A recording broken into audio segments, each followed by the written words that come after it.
Donc il faut revenir aux principes et aux bases et aux fondements et arrêter d'avoir peur de ce que les autres pensent de nous, de ce qu'ils pensent quand ils nous entendent ou ce qu'ils vont penser s'ils savent qu'est-ce qu'on dit ou qu'est-ce qu'ils vont penser quand ils nous regardent.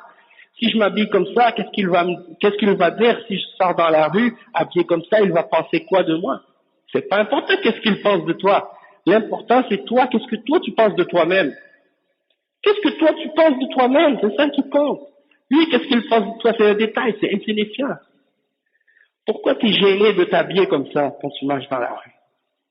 Parce que tu as peur, qu'est-ce qu'il va penser de toi? Hein?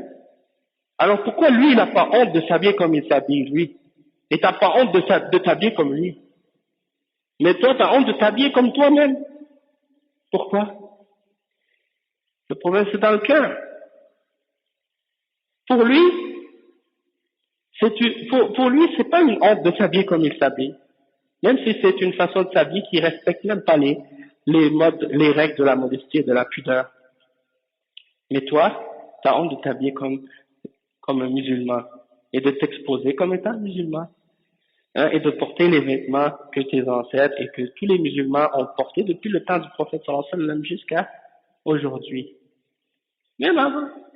Donc, alhamdulillah, yani, s'ils rient de toi parce que tu t'habilles comme ça, tu leur dis, ouais, mais ton prophète, toi, tu dis que tu es chrétien, tu crois en Jésus, comment Jésus s'habillait?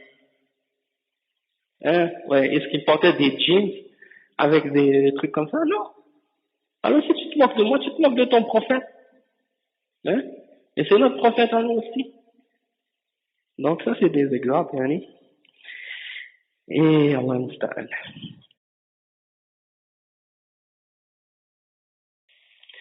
Donc, juste pour faire comprendre ce point-là, c'est que ici, souvent maintenant, il y a des musulmans, on est éduqués à réfléchir et à penser comme des occidentaux.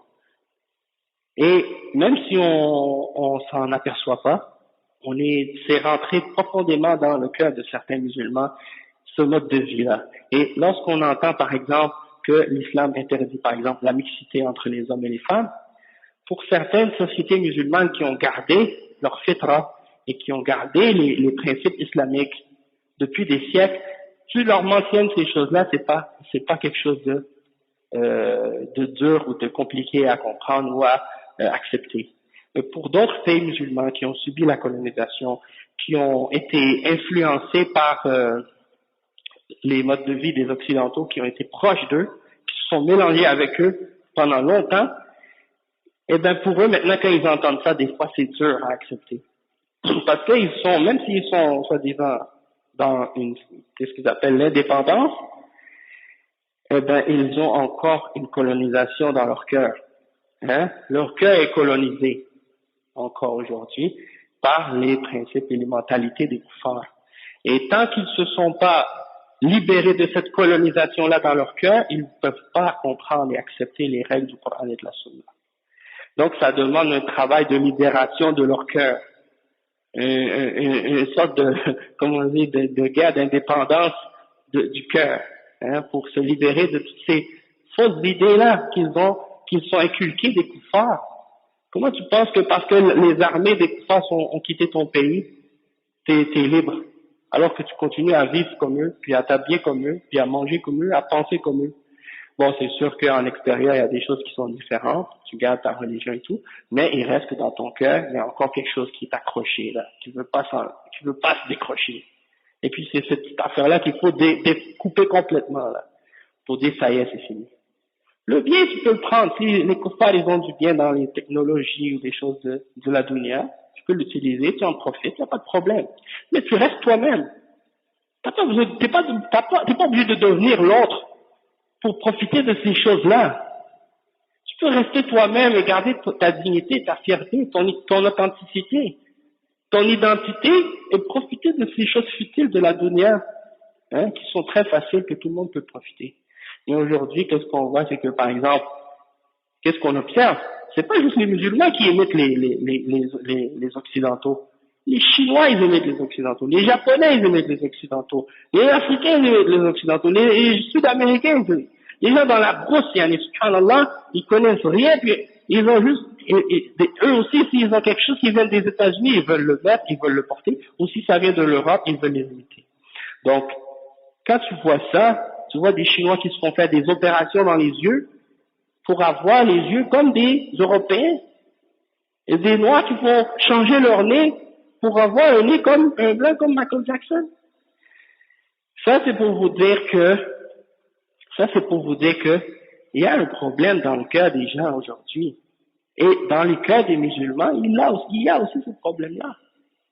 Et donc, il faut guérir ce problème-là. Et la façon de le guérir, c'est de revenir à nos fondements et à nos principes. Premièrement, le tawhid, de bien le comprendre comme il faut, comme on est en train de l'expliquer maintenant. Et le shirk, c'est qu'est-ce que c'est, toutes ces choses-là. Puis, petit à petit, toutes ces choses-là vont s'en aller. Et puis, on va regagner notre liberté et notre indépendance. Parce que être libre, c'est quoi être libre?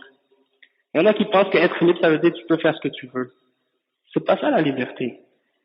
La liberté, c'est que tu te libères de tes passions. Que tu deviens libre, c'est-à-dire, tu n'es plus esclave du shaitan. Tu n'es plus esclave de tes désirs. Tu n'es plus esclave de tes passions. Tu deviens libéré de tout ça et tu es uniquement soumis à ton Créateur.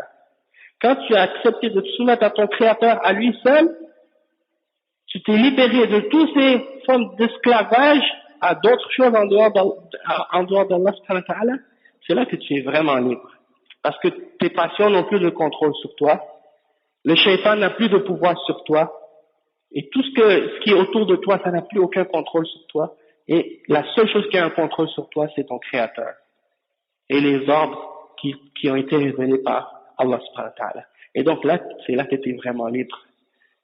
Parce que c'est lui le maître de toutes choses. Donc tu deviens esclave de celui qui a tout créé. Tu deviens l'esclave de celui que toute chose est esclave de lui. Hein?